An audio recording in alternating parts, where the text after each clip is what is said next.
উপনির্বাচনে অভিযোগ হওয়াটা আমার পছন্দ হয় নাই। এখন বলবেন যে না জামাতে ইসলামের জাতি খারাপ, তারা অভিযোগই করে খেলি, এটা বলা যায়, কোনো সমস্যা নাই। কিন্তু আমার কথা হলো কি যে 212টা ওটা পাইছে, 212টা না, 212টা পাইয়ে গেছিল বিএনপি। এখন এই নির্বাচনটা মানে একদম মানে কি বলবো আপনাকে, আন্তর্জাতিক মানে নির্বাচন করা বিএনপি চাইলে হইতো, বিএনপি যদি চাইতো হইতো, বিএনপি জিততো।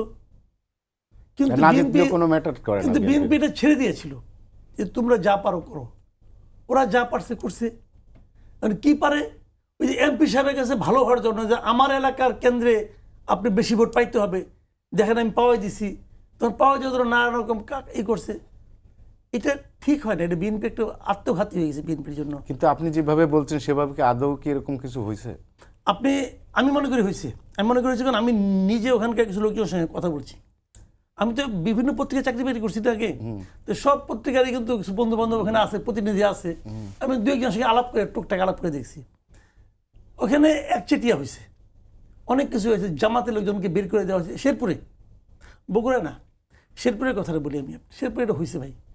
এবং শেরপুরে যে ওনাদের যে প্রার্থী, সে নিজে তো প্রেস কনফারেন্স করছে, আমি পুরো প্রেস কনফারেন্সটা বসে বসে শুনছি, আমি তো অনলাইনে সব পাওয়া যায়।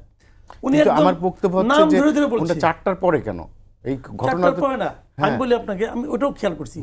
ইত্তেফাকে যে নিউজটা আমি পাইছি, সেই নিউজটা ওরা আপই করছে 3:57-তে। ইত্তেফাকের নিউজটা আপই করছে 3:57। আপনি নিজে নিউজ দেওয়ার সঙ্গে ছিলেন। 3:57-তে যে নিউজ আপ হয়, সেই নিউজ নিশ্চয়ই আসছে আর 10-15 মিনিট আগে, তবে এডিট করে আপ করা হয়েছে, এবং 10-15 মিনিট আগে আসলে ওকে ধরে লিখতে হয়েছে ভাই। তো প্রেস কনফারেন্সে দেখে সে লিখছে জিনিসটা, কাজে 4টার পরে হয়েছে, এটা ঠিক না। তারপরেও বলতে পারেন আপনি আরো আগে নয় কেন, আরো আগে হলেও কি পরে হলেও কি, সে তো একদম নাম ধরে ধরে বলছে যে অমুক জায়গায় এই ঘটনা ঘটছে, আমরা প্রিজাইডিং অফিসারকে বলছি, প্রিজাইডিং অফিসার সরি বলছে, অমুক জায়গায় প্রিজাইডিং অফিসার সবগুলি মুড়ির মধ্যে আগে সিগনেচার দিয়ে রাখছে।